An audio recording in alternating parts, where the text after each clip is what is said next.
From Hollywood, California, the Lux Radio Theater presents Carol Lombard and Basil Rathbun in That Certain Woman with Jeffrey Lynn.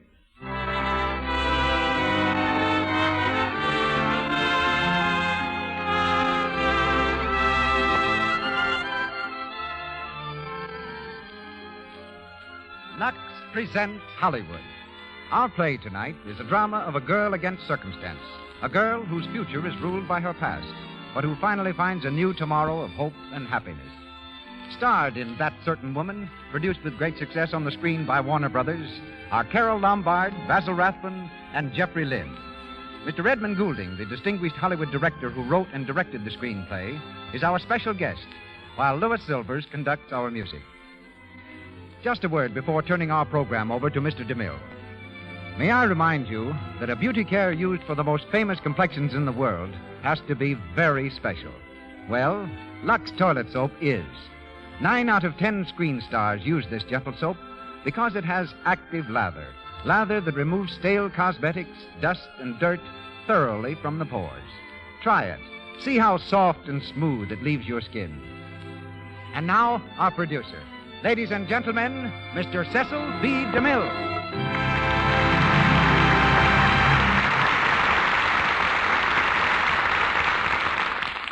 Halloween greetings from Hollywood, ladies and gentlemen.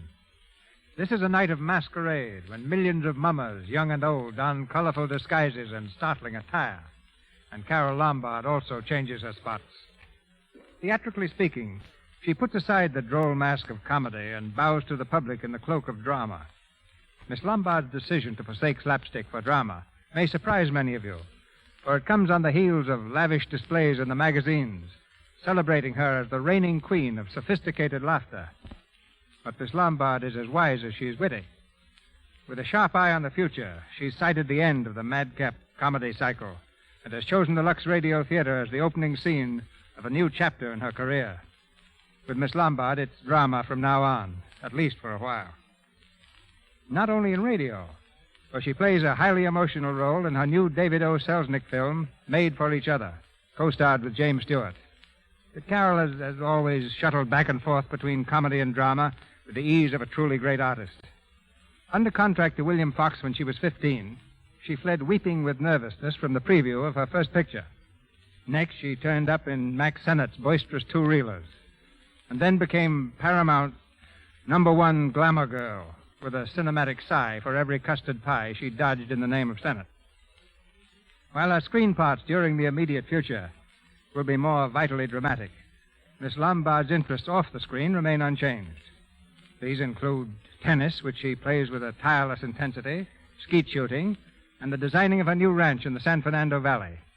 Tonight, in That Certain Woman, she's heard as Mary Donnell. Basil Rathbun, who's being applauded so vigorously for his work in the new Paramount film If I Were King, returns to our stage as Lloyd Rogers.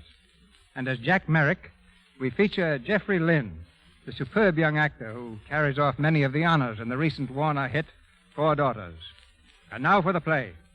It's curtain time and start time as the Lux Radio Theater presents Carol Lombard and Basil Rathbun in That Certain Woman with Jeffrey Lynn.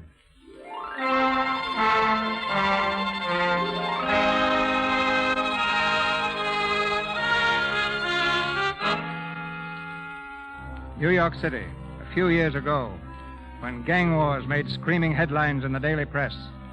On the streets of the Times Square district, newsboys hawked the latest in a round of murder. Al Haines shot, gangsta kill, Al Haines shot, read all about it. In the window of a dingy hotel room, a white-faced girl stands listening, her hands clenched tightly in front of her. Al Haines shot, gangsta kill, gangsta shot, read all about it. Suddenly, the girl can stand it no longer. Oh, Mary, don't put down the window. Why don't they stop yelling that? It's driving me crazy, Amy. Look, Mary, look, honey, now you got to get a hold on yourself. You can't go to pieces like that. Al's dead, but, oh, Mary, Al's dead. That's news to him down there. Al Haines was a gangster. He's dead. But Al Haines was my husband. They don't think of that. They don't care. Mary, Why don't didn't he be... quit? He said he would. He promised. Now it's too late. Don't, Mary. It'll be all right. They'll take care of you. He had a lot of friends. No, I don't want them. I don't want their help. I used to work, and I'll work again. Change my name. Funny, isn't it? I was so proud when I got that name, and now I have to live it down.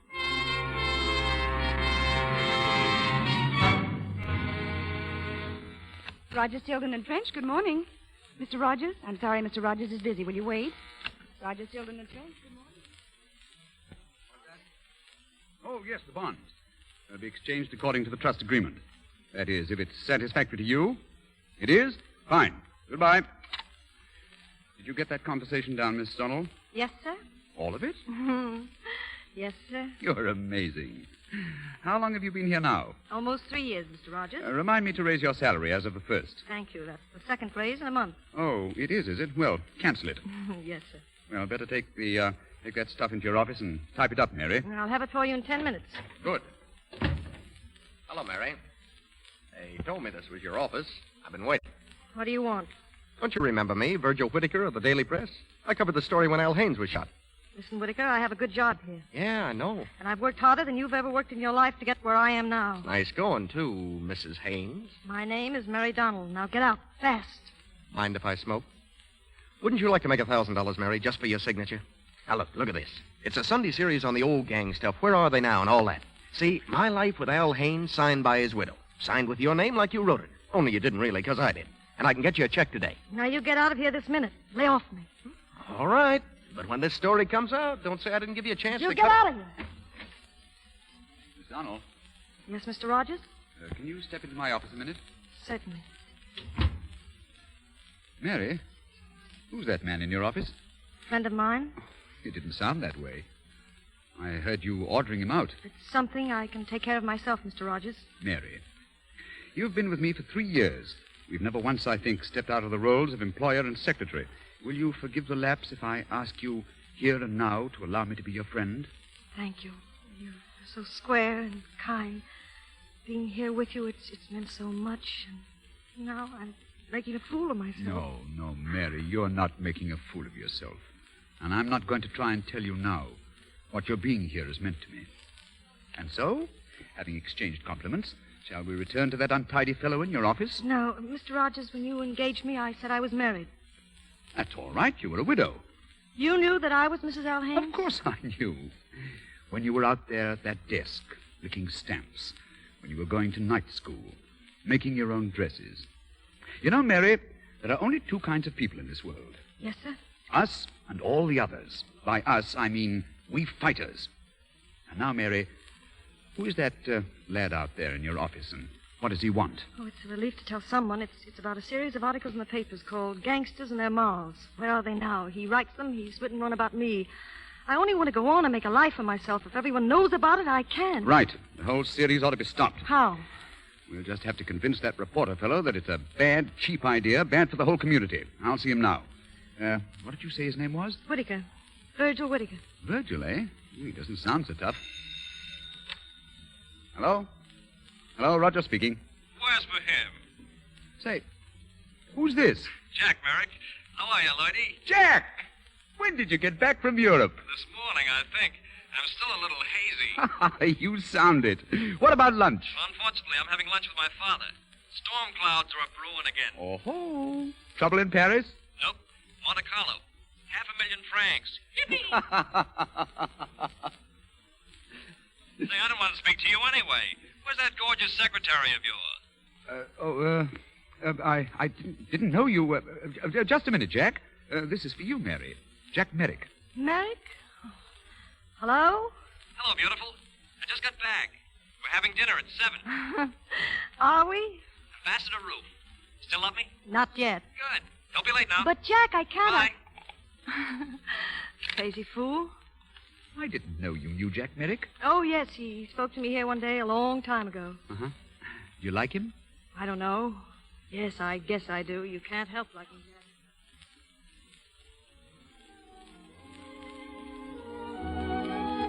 Now, don't be late.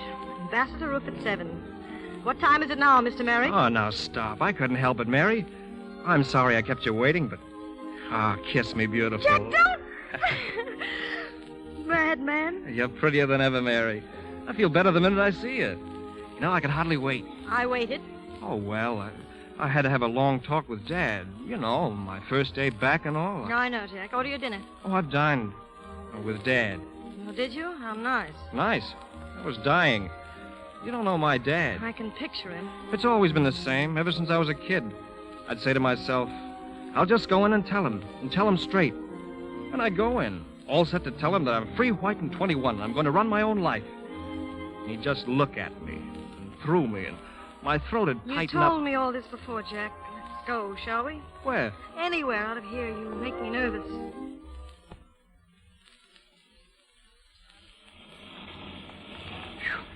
You know, I haven't walked so far in years. What's the idea? I thought it might be good for you. Well, this is where I live. Hey, Tonight? wait a minute. I don't mind walking if you get somewhere, but we didn't. It's no use. Let's forget it. I told you before you went to Europe. Go on. We'd better be just good friends. You're a strange person, Mary. I can't make you out. Don't try. I suppose your private opinion of me is that I'm a sap. No, but I think you could cut more ice in the world than you do, Mr. Merrick. And that's just what I'm asking you to help me do. Help you forget that you've got money, a background, a father? Oh, thanks, but I'd rather not. Now, let me get this straight. I get a small job, we get married, and we fight the world together. Is that it? Why does it have to be a small job? You're a pretty smart fellow, Jack. A very smart fellow. Oh, when you say things like that, Kiss me. No. All right. Mary, I'll do it. I'll live your way. But listen, you know I haven't got the strongest character in the world. Would you be around to give me a hand? Perhaps if you were on the level. I mean, give me a hand. For keeps, Mary. I heard you. I said perhaps.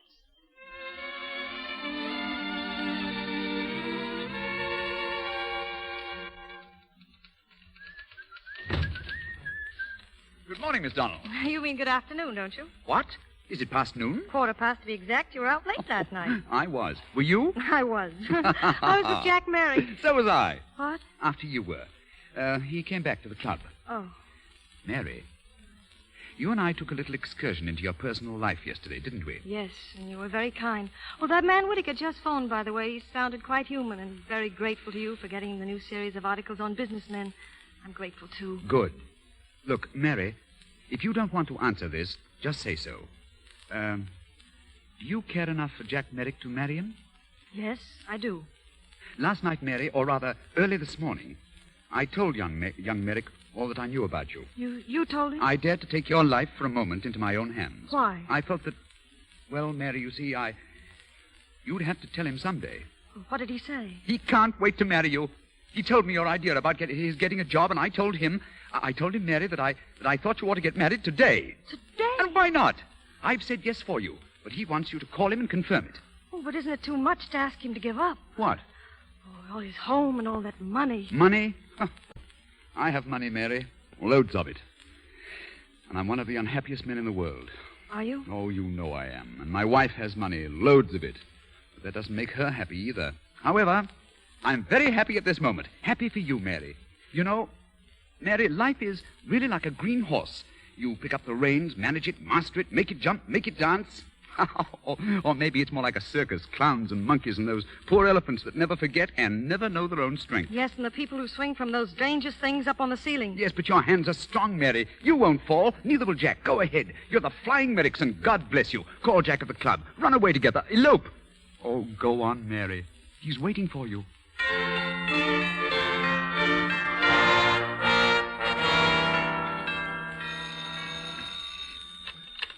Mr. Merrick, secretary. Hello. Let me speak to Norton Merrick, please. Who's calling? Police Commissioner Finley. Oh, just one moment, please. Hello? Hello, Norton. Finley speaking. Well, go on. Go on. Located your son, all right. He's married. Married? When? Last Tuesday morning. He's at a little country hotel up in Connecticut. Finley, can you meet me right away? Sure. I'll pick you up at your office. We'll drive up there. I didn't expect to see you here. Why didn't you come upstairs? Because I wanted to see you down here. Without your wife. I see.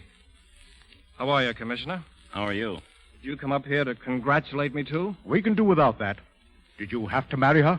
What do you mean? Are you sober now? Do I look drunk? I took my last drink a week ago, before we got married. That was one of Mary's conditions. Mary's conditions. I came prepared to meet some of Mary's conditions. Look, Dad, I'm all set, out on my own. I'm getting myself a job.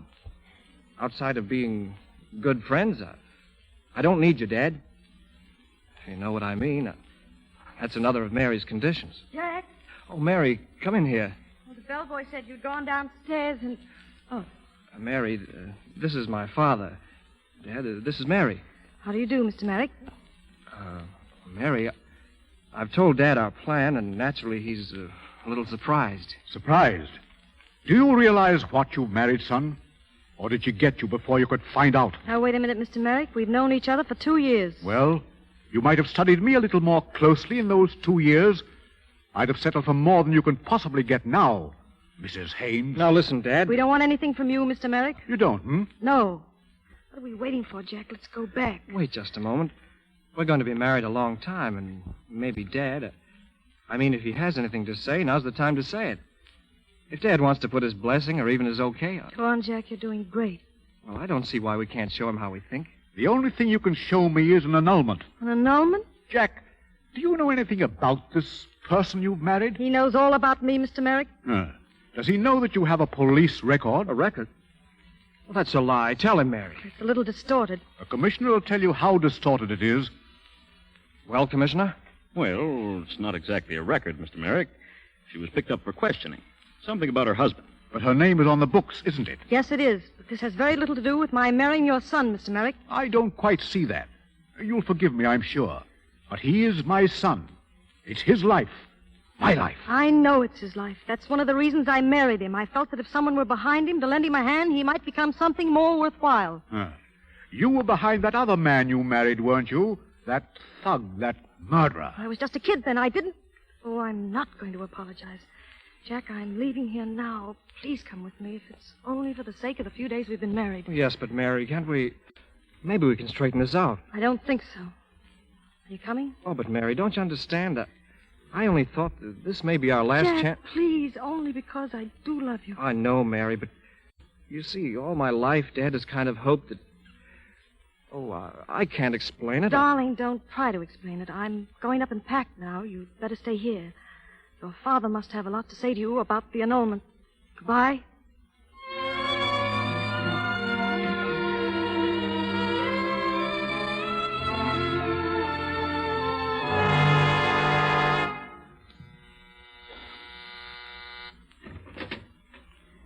Good evening, Mary.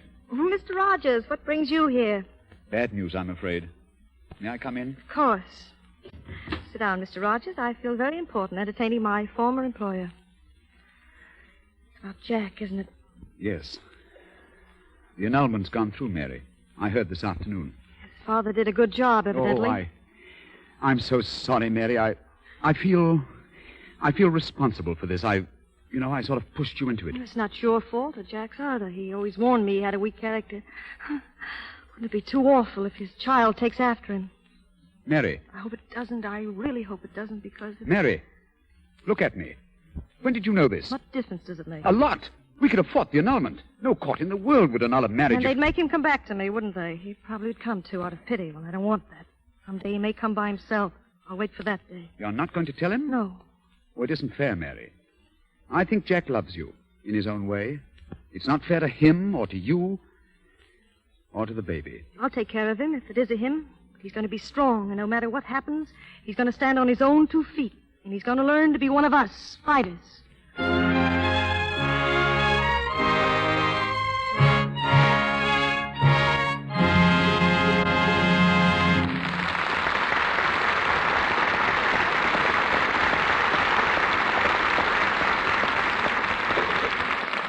You have just heard Act One of That Certain Woman, starring Carol Lombard and Basil Rathbone with Jeffrey Lynn.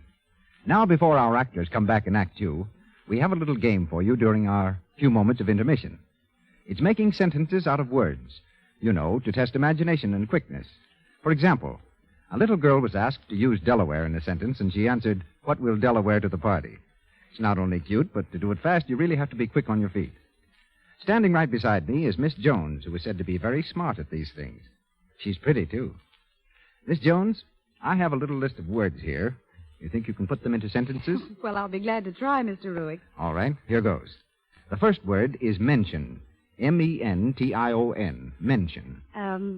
Men shun girls who aren't dainty. Well, that's very good, Miss Jones. Now, the second word is very short. Twin. It should be easy. Twin. Oh, it's really easy to ensure daintiness. Twin sure daintiness. That one just gets by, Miss Jones. But you must be leading up to something. You're probably going to tell the ladies in the audience how to ensure daintiness. Well, anyway, the last word is abandon. When you take a Lux toilet soap beauty bath, put a band on your hair to keep it dry. Thank you, Miss Jones.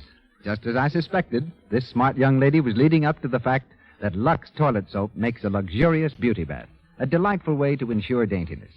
Its active lather carries away from the pores every trace of dust and dirt, leaves skin really fresh and sweet. Charming screen stars like Barbara Stanwyck, Joan Blondell, and Irene Dunn tell you it's the best way they know to ensure daintiness. Try a Lux toilet soap beauty bath tonight. You'll love its perfume, the delicate, clinging fragrance it leaves on the skin. Now, Mr. DeMille.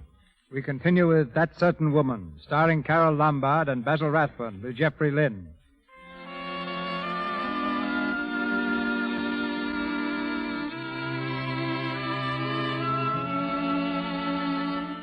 Two years have passed, and Mary's gone back to work for Lloyd Rogers. Her old friend Amy has come to live with her to take care of the baby while Mary's away. In the kitchen of their two-room flat, Mary sits at the table reading the morning newspaper. There's a story on the front page, a story about Jack Merrick. Mary's read it over and over until the headline sings in her brain. Jack Merrick weds Jean Carson in Paris. Happy couple to honeymoon in South France. Here's your coffee, Mary. It's nice and hot. I don't want it, Amy. I'm due at the office now. I'll grab a bite later after I've stopped jittering. I know, honey. Oh, gee, it's sure tough. But your life ain't over yet. There's lots of men around. Married in Paris. Taking a motor trip through the south of France. I guess she's that society girl. I think I've read the name. Oh, Mary, forget him, will you? I wish I could. It's like someone dying after a long illness. Oh, yes, darling. Honey, don't bang your spoon. Amy will take care of you. Bye, sweet. Amy, you remember to get some oil for his scalp? Yes, madam. I will, madam. Anything else, madam? Thanks, Amy. It'll all work out somehow, won't it?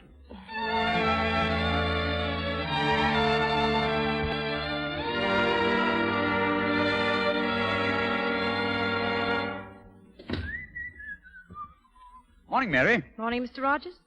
Why do people work? Do you know? I don't. Not in a day like this. Oh, look at that sunshine. Mary, let's resign. I'm so tired of this office I could scream. Take a letter. To whom it may concern. You know the address. I positively, definitely, and finally refuse to spend another day in court devoting my energies to... Are you taking all this down, Miss Donnell? Mary. What? Mary, I heard this morning about Jack Merrick's marriage. Did you? I imagine he's quite happy. This Jean Carson girl, she must be one of the... Mary, come here. Life's a kind of dismal affair without a sympathetic and personal interest, isn't it? It could be possible that someone else might take Jack's place. You're very young and, if I may say so, very attractive. I couldn't imagine anyone else. No? Oh, well. Of course, I was thinking of myself. Were you, Lloyd? Well, it sounds awfully conceited, doesn't it? But I've been pretty unhappy, too. We ought to make a good pair, Mary. You see, my wife and I... Well, that may soon be over. I think both of us are hoping for a divorce, and when it is over, I hope that I might have a chance to make things easier for you. Oh, I'm sorry, Lloyd. I guess I'm one of those unfortunate girls you read about in novels. She only loved once. Sure. But you can't blame me for taking a chance, though. You're sweet. And you wouldn't blame me very much if I just went on loving you, quietly like? Oh, Lloyd. I'll take it. Hello? Yes, this is Mary Donnell. Who? Oh, Whittaker. What? When? Was he hurt? Oh, God. Mary, here, sit down. What is it? What's happened? It's Jack. They had an accident. Their car overturned 50 miles from Paris. They're both in the hospital, unconscious. Oh, Lloyd. Mary, get a grip now, a tight one. Mary, will you do as I tell you? I took your life in my hands once before, and I made a mess of it. Well, this time I won't. You're going away at once. You're going to take your baby and that woman who lives with you, and you're going to White Sulphur Springs for a rest. I can't do that. Yes, you can, and you're going to. If you don't, you're going to have a nervous breakdown. I've seen it coming on. I'm going to take care of you, Mary. I don't want you worrying about anything. Do you hear? Jack. There's nothing. Nothing you can do for Jack. Whether he lives or dies, that's not in our hands. Mary. Mary, will you go? Yes. Thank you.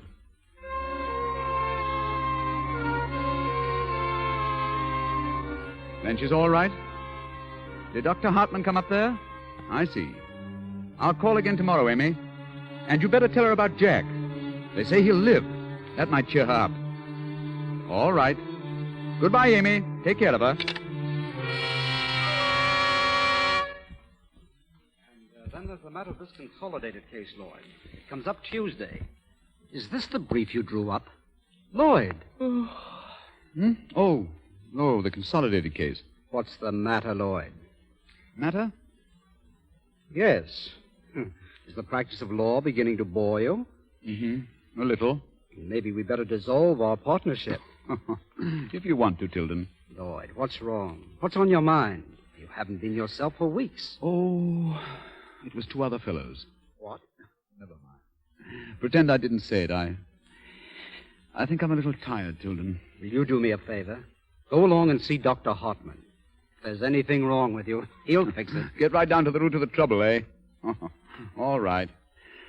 Let's get on with that brief.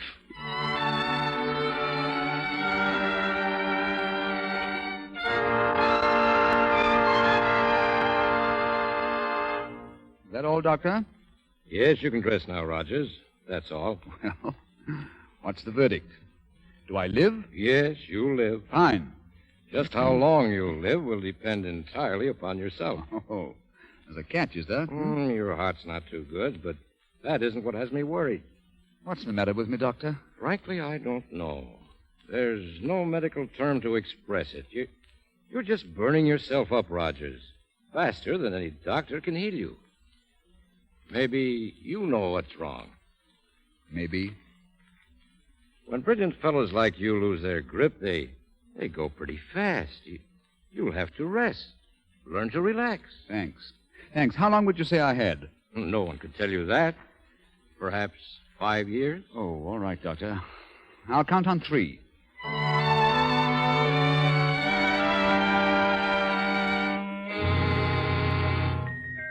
Happy birthday to you. All right, now blow the candles on the cake, darling. 1, 2, 3.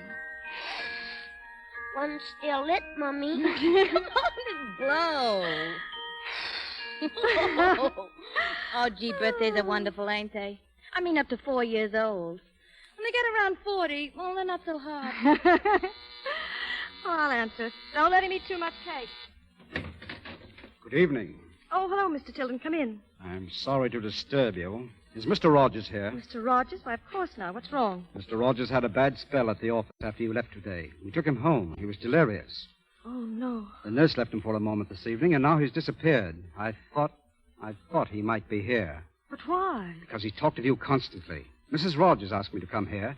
If he is here and you're hiding him... Are you mad?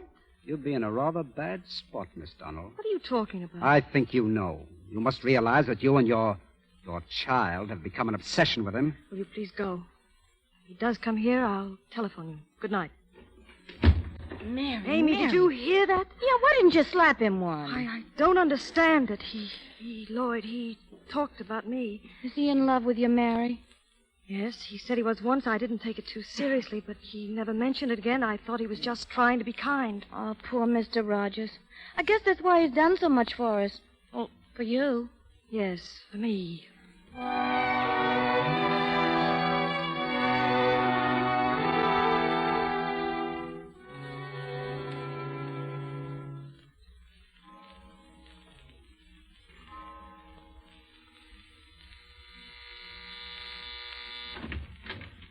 Lloyd. Mary, may I come in? Of course. Lloyd, what's the matter? Here, lean on me. Sit down over here. Oh, Lloyd. Mary, do you mind? I had to come to see you. Tell me that it's all right. Of course it is, but you shouldn't. Oh, now, please, don't be an alarmist. That's not like you. Everybody's been, they've been making such a fuss. I heard them, they I said I was delirious. I wasn't, Mary. I was never more lucid in my life. I said that I loved you, Mary. And that was true. I've loved you for years. I loved you the day you married Jack Merrick.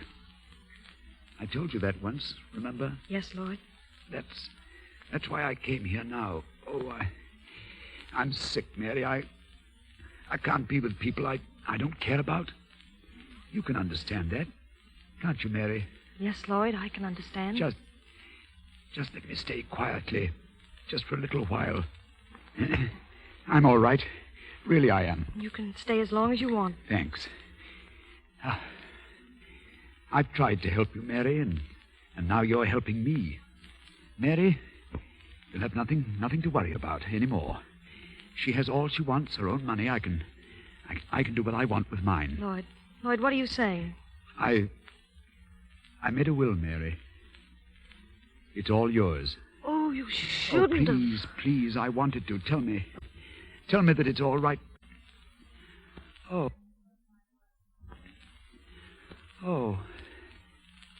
It's so quiet here, isn't it? Just let me close my eyes.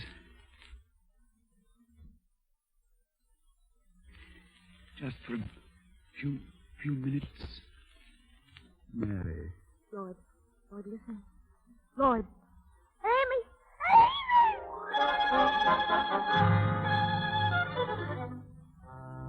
Read all about it. Lloyd Rogers dead. Lawyer and gangster's widow. Lawyer dies a widow's home. Boy leaves Mary $500,000. $500,000 for Mary. Read all about it. Mystery child. Mystery child.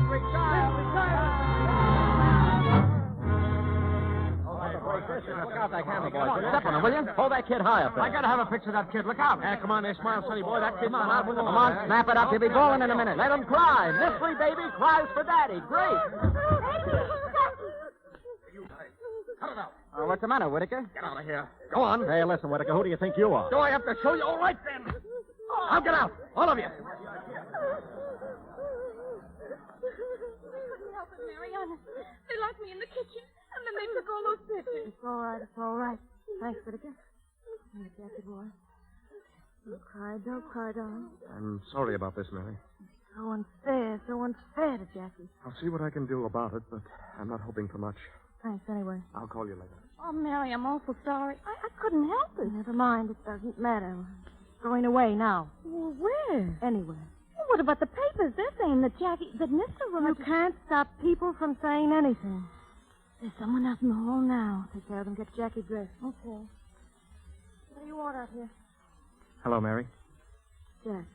The door was open, So you came in. How have you been, Jack? Oh, so. You'll have to excuse the roughhouse. We had some guests. Yes, I think I saw some of them in the street. Too bad about Lloyd, wasn't it? Yes. I'm going away. Where? Europe, I guess. Europe. I haven't been to Europe since... How is your wife?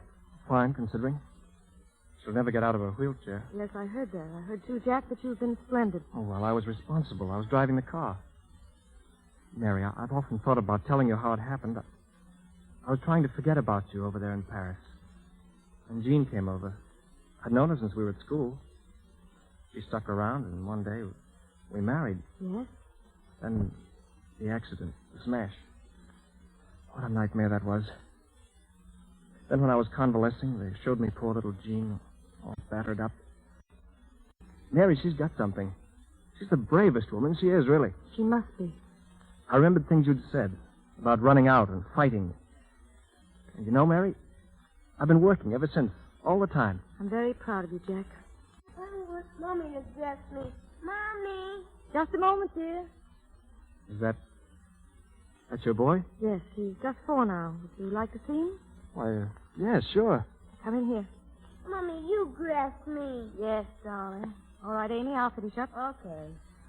Well, there he is. This is Jackie. Jackie? Why not? I named him after you. Mary, how old did you say he was? How old would he be? Look at him, Jack. You mean that he's... Well, look at him. Do you want to believe that anyone else is his father, do you? Oh, but why didn't I know? Because if you'd come back, I wanted you to come back to me, for me. When Jackie arrives, he's gone. I can hardly believe it, Mary. Oh, Mary, he's beautiful, isn't he? Why did you hide him all this time? He's never been hidden. You were just too busy. Oh, don't be bitter. You can't, not now. Oh, Mary, listen. Could I steal him for the afternoon? Steal him? Oh, I mean, borrow him for a while. Come on, be a good sport. I am a good sport. Jackie and I are leaving as soon as we can get out. Not now. You can't, Mary. No? No. There's three of us. We've got to fight together. Mary, doesn't this make it all different? I don't think so. You belong to me, and you always have. So does this little husky.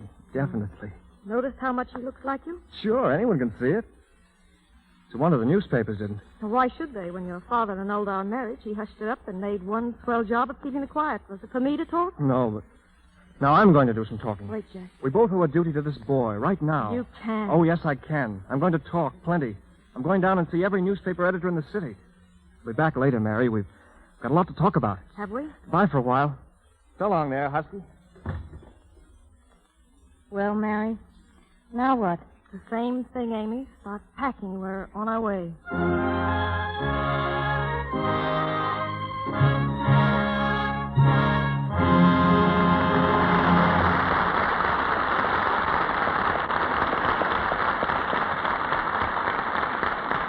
pause for station identification. This is the Columbia Broadcasting System.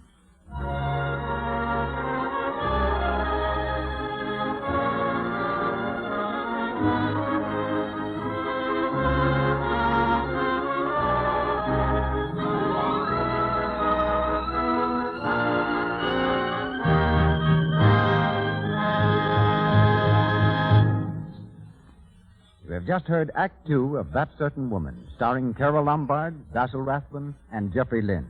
And we'll hear the third act after this short intermission. But now we take a trip to Backstage Hollywood as Mr. DeMille presents our special guest.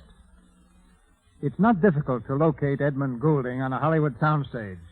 Just look for a gentleman whose face and air spell Ireland, and whose attire on the set year in and year out consists of a loose brass-buttoned blue jacket with turned-up cuffs, white corduroy trousers, and a very, very formal boutonniere. In spite of this exhibitionary uniform, Mr. Goulding is a shrinking violet who makes some of the best pictures in Hollywood. Starting out as an actor, he suddenly switched to playwriting, and with Edgar Selwyn gave the stage a startling hit in Dancing Mothers. As a director, he handled all those stars you saw in Grand Hotel without provoking a single flare of temperament. His latest efforts are White Banners, Dawn Patrol, just completed, and Dark Victory, now in the making. In addition, Mr. Goulding is both author and director of Riptide and the original play from which tonight's drama, That Certain Woman, was adapted. First of all, Eddie, I want to thank you for the attention you showed me once while I was laid up in the hospital. I can't tell you how I appreciated your constant visits. Well, T.B., if a man can't give a friend a little attention... No, Eddie. No, it was more than just a little attention. That cheerful face of yours would breeze through my door 3 or 4 times a day. That's real friendship. Well, T.B. Yes, Eddie? I have a little confession to make. I had the room next to you in the hospital. Oh, were you ill? No, I was tired of it all. I was resting up. And it got a little boring, you know, so alone. Well, thanks, Eddie, anyway. Well, you're welcome, T.B., but tell me, what ever became of that very beautiful nurse that was tending you? Oh, so that was it. Well, I suggest we get out of the hospital and back to the soundstage. How goes your new picture, Dark Victory? You know, we beat you to it on that one. We did Dark Victory here last spring. And if you hadn't done it in the Lux Radio Theater, the chances are that I wouldn't be directing it now for Warner Brothers.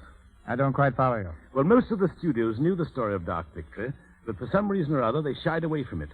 Now, when you put it on the air last March, Hal Wallace, the production chief at Warner's, was so impressed, and so was I, that he bought the story for Betty Davis and George Brent. And I only hope we do as good a job with it as you did. Well, it couldn't be in abler hands, Eddie. All of which goes to prove, C.B., that we not only use the tangible product of this program at our studios, Lux Soap, but the intangible product is just as highly appreciated.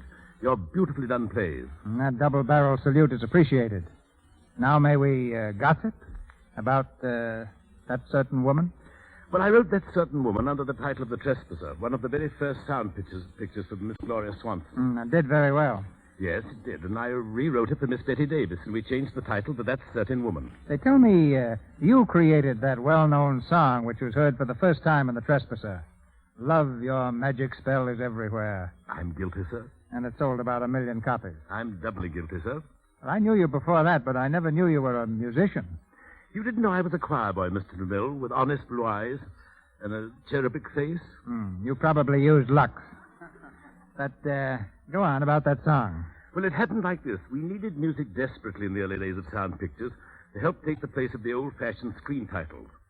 I was looking for a certain kind of strong musical phrase.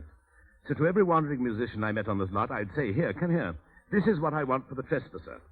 Hum-ta-da-da-dum, hum-da-dum. Oh, very, very pretty, Eddie. Very pretty. Well, none of them seemed to be very impressed. So one day I whistled it to Gloria Swanson. She liked it and said, write it down. But we couldn't find a soul to write down the notes. I stayed up half the night whistling it so I wouldn't forget it. Elsie Janis wrote the words for it, and Gloria Swanson wound up by singing it in the picture.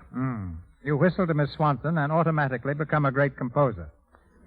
Have you whistled successfully since? Yes, sir. I whistled for Miss Davis the other day, a song called Oh, Give Me Time for Tenderness. Have you forgotten it? No, we wrote it down. It's in the picture. How does it go? A gem, Eddie, a gem. But, how do you get those rhythm effects? Well, sir, confidentially, those are my knees knocking together. I sort of play my own accompaniment, and before my knees give way entirely, I'm going to step outside and stop from chattering. Goodbye, sir. Thanks. Goodbye, Eddie. Keep whistling.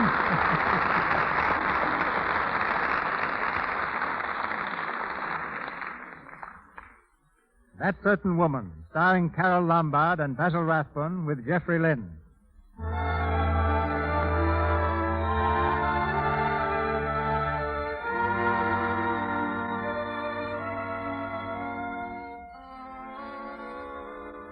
It's the following day, and Mary's still in New York, for a court order was presented to her at the boat, an order demanding custody of her child.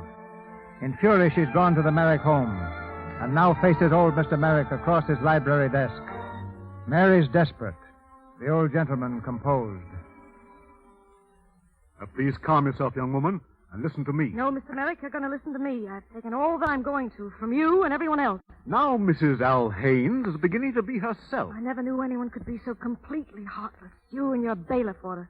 You admit that my bailiff and his restraining order have accomplished my purpose, which is to keep you and the boy from leaving the state. Yes, pending action against the custody of my son. That's what it said. Custody of my own son. My grandson. I'm prepared to believe that the boy you have is Jack's son. Since it is obvious that you're entirely unfit to raise the child... Don't say that to me. Don't you dare. I've given Jackie everything I could, everything he needed to grow strong and well, every care, every thought, every experiment of my life. He's everything I have, and you're not going to take him away from me. I intend to ask the court to remove him from further contamination. You talked to Jack about this? My son knows my decision in the matter. He signed the application for the court order? If you doubt its validity, try taking the child out of the state. Just try. I'd like to speak to Jack. May I wait here? My son is not going to discuss this with you. He wants that boy, and he'll get him. Yes, he may at that. So, you're beginning to talk sense now. Very good sense, Mr. Merrick. Yeah, I think later on you'll be happy in the knowledge that you did the right thing. The boy will have a real chance in life. Everything that money can give him, you will be free to travel, have an amusing life, plenty of money. You needn't go on. We'll handle the whole thing as delicately and generously as possible. Yes, generosity is your long suit, isn't it? Mr. Merrick, you've got all the cards, all the trumps. You're the winner, except for one ace. I've got the one thing that even you can never take away from me, and that's Jack's love for me. You want to take my son away from me? All right. I'll take your son away from you. My son will have his father and his mother, too. I'll go away, I'll travel, I'll have an amusing life, and my husband will be with me. Hello, Mary. Dad, what's this about a warrant, or court order, or whatever you call it? Didn't you apply for it? I did not. If you'll keep out of this... Keep out of it? What do you mean, keep out of it? You didn't say anything about any kind of a court order when I talked to you this afternoon. And you didn't know anything about it, Jack? Of course not. Dad, you're all wrong. I spoke to Mary yesterday. She need never have told me about the baby at all. And you need never have told the reporters. Jack, I'm only trying to cover you on this. Well, you don't have to. Might as well know right now. When I spoke to Mary last night, I asked if she'd take me back. She said no. But I'm not stopping at that. I'm going to talk to Jean, lay the whole thing right on the line to her. And you've got to help us, Dad. You broke this up before, but you were wrong. And you've always been wrong. You can't take people's lives and run them the way you run your business. Now, you go home, Mary. Go home and wait for me. I'll be there as soon as I can.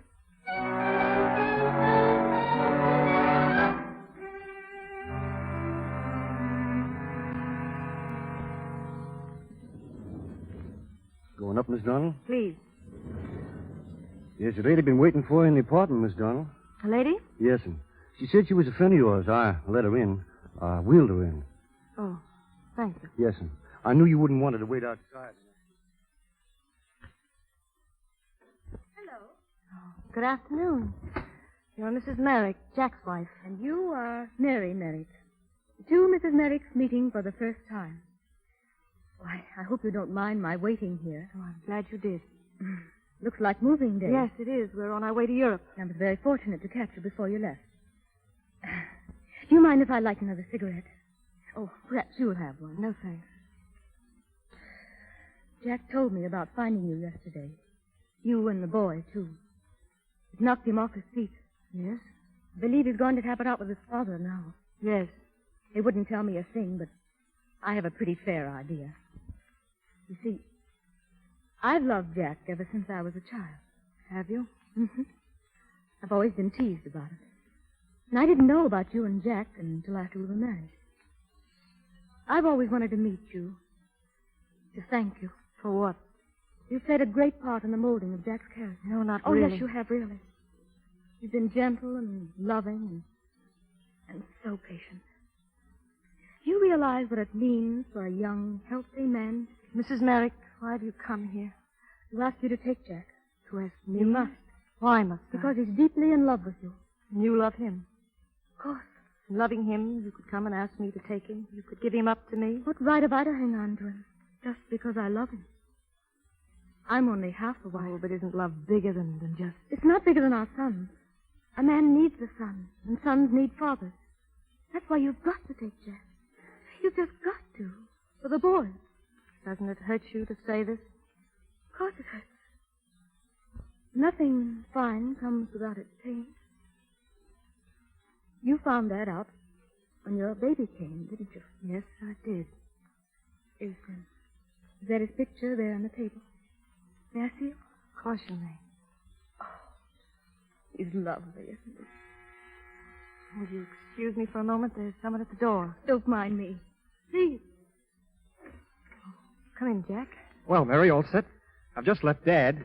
He's actually coming over on our side. I'm on my way home now to talk with Jean. Jean is here. Here with you? Why? Because she's a wonderful person, I think. Oh, yes, she is, But listen, Jack, we're going to call off all plans, you and I. You're sticking to her, and I'm going away. We've been talking, and I didn't know a woman could be so fine. She's shown me something real about love and living. But, Mary... Don't talk anymore. Please don't. I can't. Take her home with you, Jack. Take her now.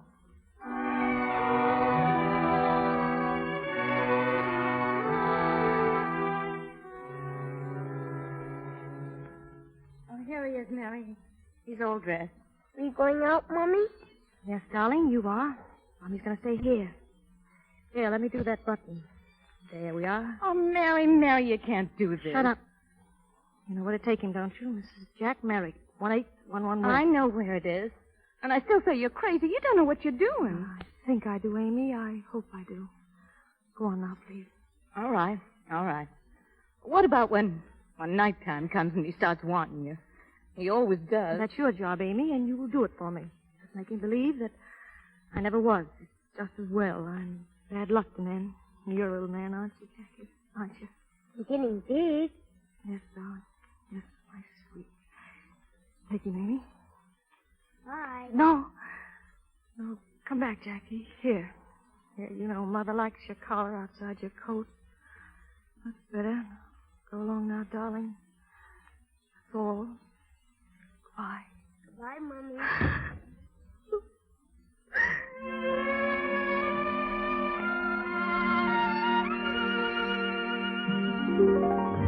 Passage to Liverpool, is that right, madam? Yes, please. Will that be for two, madam? No, just one. I'm traveling alone.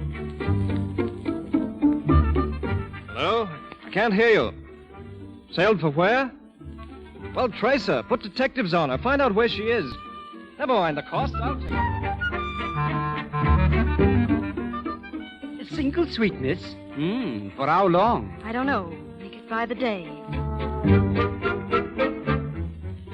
You are traveling alone, Fräulein? Yes. What time does the train for Naples leave? Senora will have dinner alone? Is that considered strange here? No, Senora. Only at dinner. Passes for one, madam. Single suite? Fräulein is traveling alone? Alone, Senora? Single suite? Alone? Alone, Senora? Passes for one, Alone, madam. Senora? Single suite? Alone, Passes for one, madam.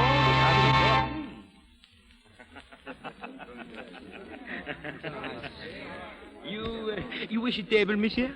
Monsieur, you are looking for someone? Yes, there's someone here. Oh, there she is. That lady, monsieur? Ah, she is always alone, monsieur. For a long time now she has been here, and she is always... Don't worry. I don't think she'll mind seeing me. Oh, very good. Do you mind if I sit down? I'm sorry, but... Jack, It's been a long time, Mary. Are you really so surprised to see me? I didn't expect it. How did you know where I was? London, Berlin, Naples, Paris.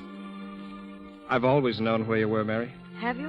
I never came because I knew you wouldn't want it that way. Thank you.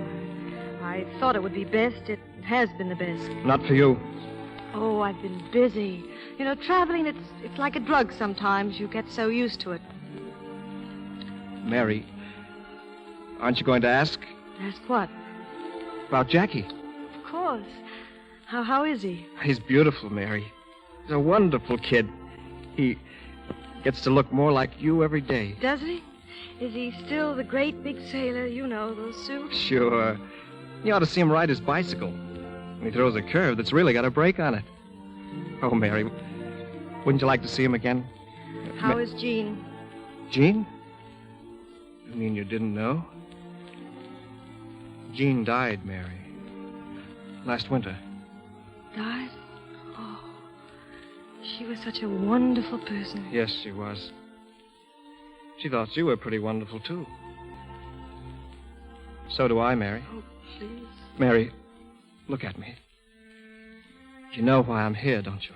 Yes, it's just that I can't quite believe it. It's happened so often before in dreams. It's real this time. Jackie, is it fair to him now? He thinks that... Oh, no, he doesn't. We've never let him forget. We couldn't. He still asks for you, Mary.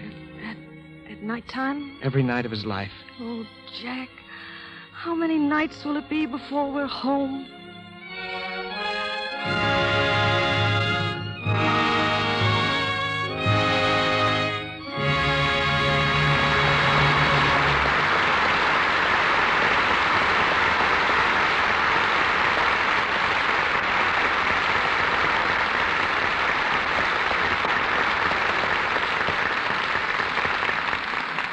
That concludes the dramatic portion of tonight's program and gives us a chance to meet Carol Lombard and Basil Rathbun on a much more intimate basis. There's one question in particular, Miss Lombard, that I think our audience would like you to answer. Is your vacation from comedy roles a permanent one, or are we going to see the Lombard brand of humor back on the screen someday? Well, Mr. DeMille, I think an audience likes variety just as much as I do, as any individual. The parts I played tonight and in my new picture are the first dramatic parts I've attempted in about 5 years. I expect to make a few more serious pictures, and then I think it'll be time to laugh again. What are your thoughts on the subject, Basil? Tainted with envy, Carol. I've been slinking and snarling on the screen for such a long time. Yes, I've been slinking and snarling on the screen. But when I visit my barber, when I go to visit my barber for a haircut, he keeps asking me if I'd like it clipped or long around the horns. Well, don't despair, Basil. You've played one sympathetic part tonight, and if you'd like to play another, you may choose any makeup you wish. Now, you wouldn't kid me, Mr. DeMille. I know it's Halloween. I should say it is, Mr. DeMille, and I had every intention of bringing you a pumpkin from my farm. But, I haven't started the farm as yet, but they say there's nothing like cultivating your own Halloween pumpkins. Must be quite a thrill to watch the nose and the eyes and the mouth get ripe and the little candles inside grow bigger and bigger. Carol. You don't grow pumpkins... Oh, well, let it skip. But still, on the subject of pumpkins, they are highly desirable, you know, as Halloween for aiding and abetting the lovelorn. Pumpkins? Mm-hmm. Certainly. For centuries, hundreds of Rathbones have been married off by following these simple rules at Halloween. Turn your boots towards the street, put a pumpkin at your feet, tie your stocking round your head, and you'll dream of one you're going to wed. Sounds a little corny to me. Well, it's strictly off the cob, I'll admit. But if you don't like that, you can always make a jack-o'-lantern, go out at midnight, walk around the block 7 times, and you'll also bump into your own true love. Ever try it, Mr. DeMille? Yes, once. Some years ago. Only my own true love turned out to be a certain Mr. Finnegan, the policeman on the beat. Since then, I've gone in for nothing more strenuous than bobbing for apples. What, no gate stealing or ringing doorbells? Before you force me to confess, Carol, let's change the subject. You might tell us what you think of the Lux Radio Theater. I mean, as a listener. Well, I'll do better than that, Mr. DeMille. I'll tell you what I think of Lux Soap as a user. In syllables of one word, I think it's swell. That goes for your program, too. And now, good night, Mr. DeMille. So long, C.B. I hope you get your apple tonight. Happy Halloween to you both.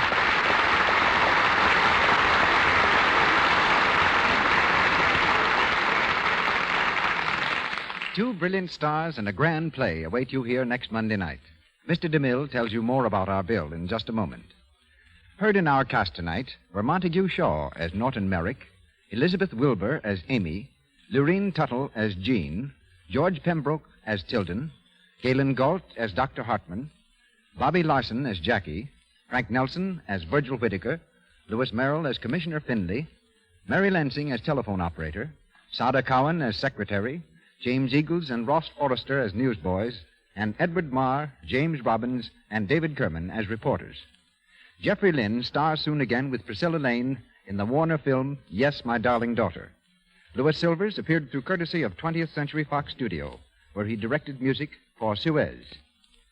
Here's Mr. DeMille. The dramatic problem of a girl who thought she could find no real happiness in love without a successful career comes to the stage of the Lux Radio Theater next Monday night.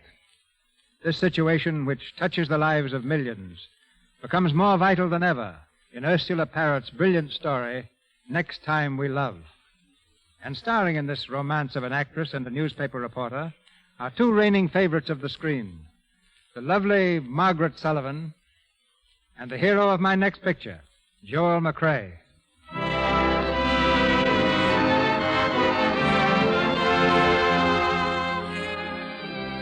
Our sponsors, the makers of Lux Toilet Soap, join me in inviting you to be with us again next Monday night when the Lux Radio Theater presents Margaret Sullivan and Joel McCrea in Next Time We Love. This is Cecil B. DeMille saying good night to you from Hollywood.